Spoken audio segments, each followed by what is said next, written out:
Hey John here. We got this Honda power washer.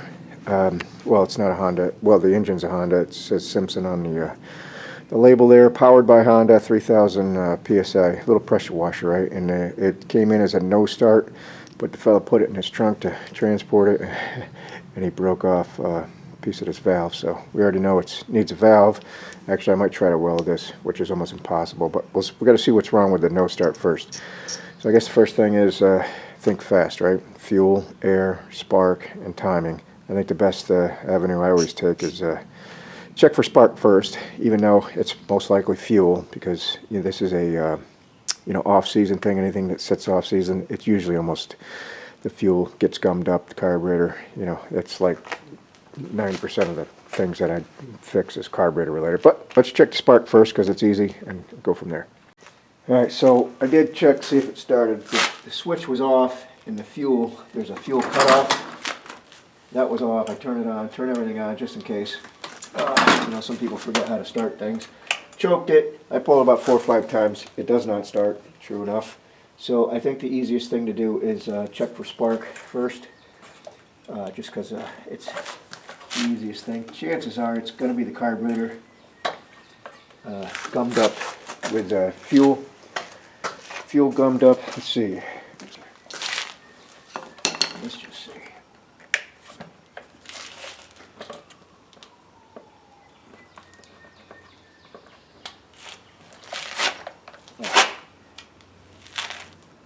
Make sure it's on.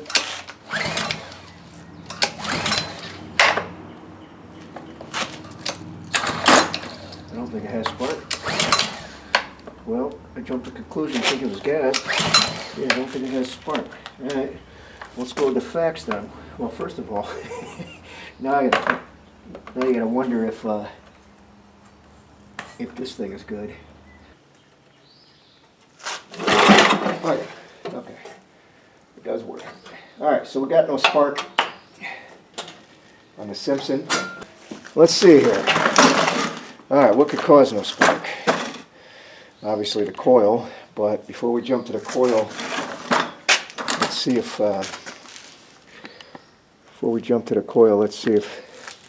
perhaps it's the switch. Alright, so just a 10 millimeter.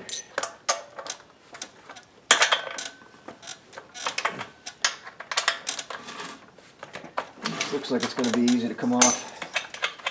Looks like just the starter, and it looks like this is one of those gas tanks that are molded in, so this whole thing should just come right off of there, and we could see what we can see.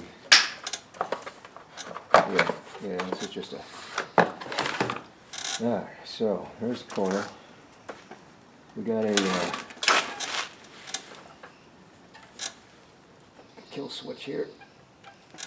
Don't break off of there. So, all we're going to do is, goddamn bugs already, put one lead here, one lead as a ground. So it's open right now. There it is, continuity. So you turn the switch on, it's open, or turning the switch on is open. Turning it off closes it, grounds the coil out, and thing quits. So it ain't the switch. It's most likely this fella here. Like a 10 millimeter there too. This machine looks like it's do-it-yourself friendly. Oh yeah. I'm gonna have to get a. It's got 2 flat sides. I don't know what size that was. I don't think it's a 10. We'll get a crescent wrench. See if. Yeah, crescent wrench probably not do that. It's probably tight. I guess at a wrench size, maybe an 8. Let me go get some wrenches. Yeah, so it's not an 8. You can see the 2 flat spots here, right? It's not an 8. A 9, way too sloppy. Then I went to standard just for 3/8 is too big. It's like a 10, and then 5/16 don't fit neither. So we'll try a crescent wrench. That'll probably round right off, right? If not, we'll have to go with vice grips.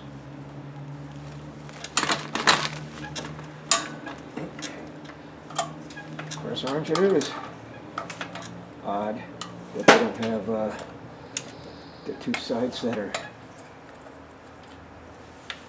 really odd. I think the 9 will work now. The 9 was too sloppy. It would have rounded that off easily. I mean, look at this. That's way too sloppy.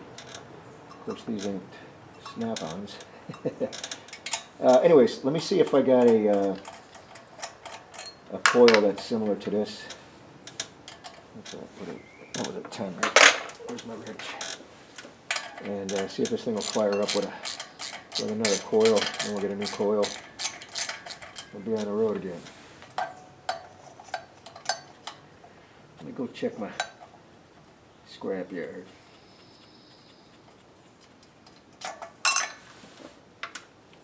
Well, I got a box full of coils. I got Tecumseh, Briggs, Kohler. There's even a Kawasaki in there, but no Honda.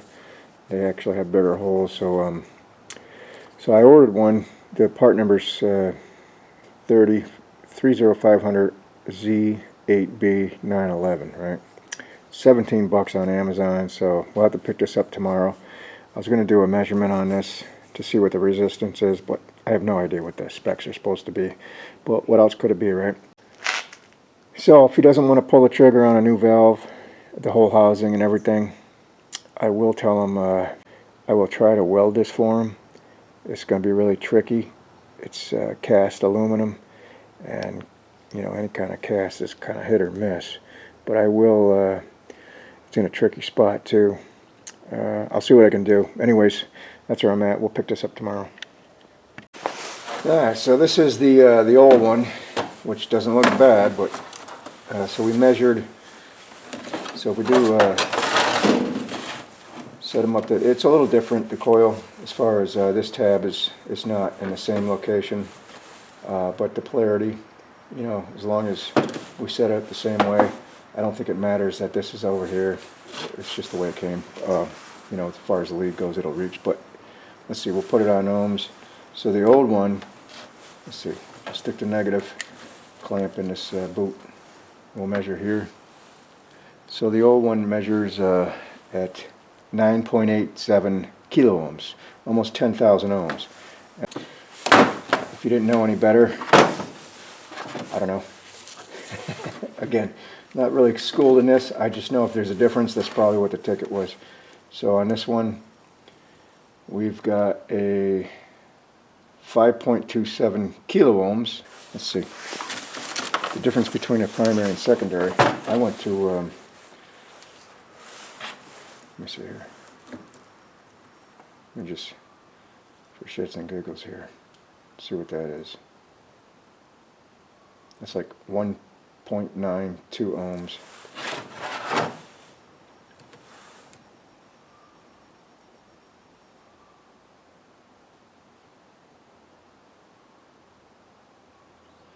And that is like 21 ohms. Again, I'm not schooled in this, so I don't know. I'm just looking for differences. So just from this tab to that iron core, it's 21 ohms. And from this tab to this iron core, I don't know if it's iron, whatever metal, is a whopping 2 ohms, 1.8. Maybe that's the difference. I don't know. Just showing you my findings. There is a discrepancy. 10,000 ohms, or 10,000 ohms, 5,000 ohms, and then 2 ohms and 21 ohms. So, I'm expecting this thing to work. Let's go hook it up. Alright, so if you're unclear on what the polarity was, you could check your old one and look for the dirty marks, right? So the bolt was on top here, right? And I just plugged in like this, because the polarity's got to be the same. So we're going to do the same thing here, right? We'll bolt this up. Oh, I gotta get the bolt. So what I do for this is I rotate it over to the magnet, right? And then just use a, because I think it's 4 thousandths or 4, whatever the tolerance is, the air gap. I just put a little, either like a business card or a match book cover, or something, you know, of like value, and just put it in here like this. and we'll just bolt it up just like that. Get the bolts in there, tighten it down, and that's the clearance. That's what I always use. It always works out. So let me go get the bolts. So if you don't want to use the magnet to do the trick with a business card, you can get yourself a feeler gauge. Look up the whatever the specs are. I think it's .004 on a coil. I don't know about Honda. I don't know if they're different. But you just get it off the magnet and use a feeler gauge. You could do it that way too, because this is gonna, it's on a magnet. So you turned it. Take this out. See, it's stuck. And you turned it to just the metal. It's on a magnet. You could stick a feeler gauge in there, tighten it down. But again, I'm just going to use this little card here. Let her rip. Make sure everything's seated. Let me go get my 10mm and my, what did we use here? I forgot. Vice grips? I forgot what we used. Now I remember. The old crescent wrench. So let me just tighten these down.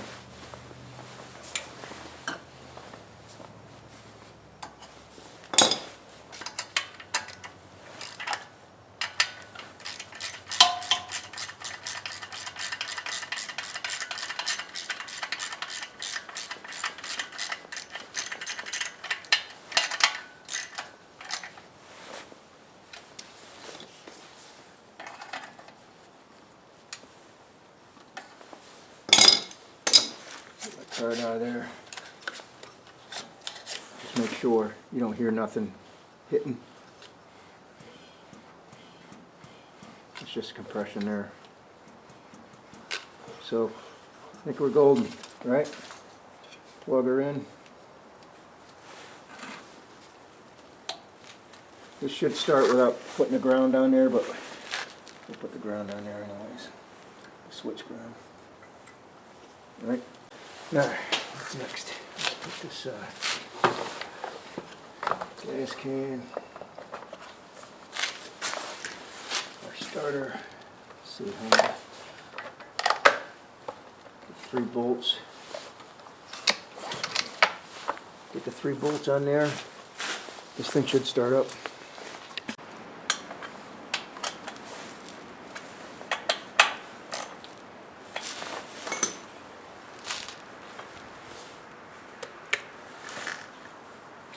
Cross fingers. Let's see. Get the switch to on. Let's see what happens here. Spark! Look! Alright, so that's what it was, a coil. Again, most likely that's what it always is if it ain't got spark. Sometimes it is a spark plug. I have had spark plugs be defective actually, even new one. Whether there's a crack, a hairline crack in the porcelain or something internal. So it could be the spark plug, not the coil, but in this case, we did our checks. So the only thing that could be is, please let go. Oh, pulling it wrong. Knucklehead. So,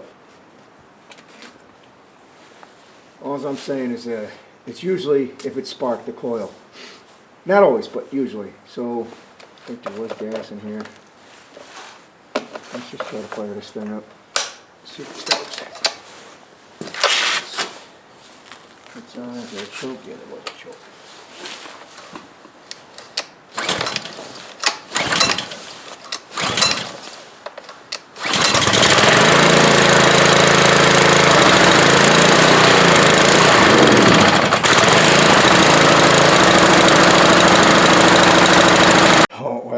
So I took that brass piece off, right? This is either going to work or it's not. I'm leaning towards not. So the only thing I could do is clean it up, right? Because where this broke, which, I don't know if you can see that, I've got no way to V it out because, you know what I mean? It's like, it's already rounded off, you can't V it out. So this is probably not going to work, but my plan is I'm just going to clamp it like this. I'll clean this metal up, but where this groove is, I'm just going to go nuclear on it and just do a tack. Hopefully I get enough penetration. I mean, I should, right? Just keep tacking it and letting it cool.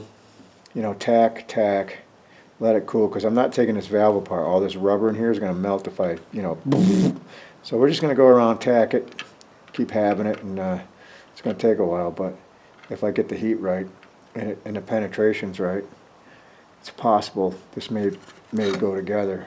Well, I guess at this point we'll check for leaks. Doesn't look, doesn't look professional, but it's welded. Let's see if there's any leaks. And keep in mind, this is the supply side, you know. So the water's going in there, and the valve does its job, and it's getting pressurized out this side. So I'm thinking that should be okay. Okay, so we're done here. The thing runs. That's all the fellow wanted me to do, is get it running. But I did hook it up to water, and it needs a valve anyways. Even though the weld job I did, you know, you can get away with that if this thing was correct. But either welding it cooked some seals inside, which I doubt, because I was kind of careful on, you know, getting this thing overheated, or it just leaked to begin with. The actual the head, the valve head that is unavailable, that attaches to the, you know, the body with the 3 pistons, it's leaking right there, a pretty good leak. So the thing won't run correctly, or won't, you know, pressure correctly. It's actually leaking out the soap hose and everything else. So you can either, this guy can either get a seal, you know, kit and replace the seals, because the seals are they're done. They're smashed. They're no good. I just took the valve off and looked at it. The seals are no good. They're not burnt or cooked or melted or anything. They're just so thin, and you know, it's not holding the water in. So that being said, this video, purpose of this video is just for the coil. You can see how easy the coil is to do. So anyways, thanks for watching. We'll see you next time. This fella is going to have to get himself a new valve somewhere, and this thing will be good to go.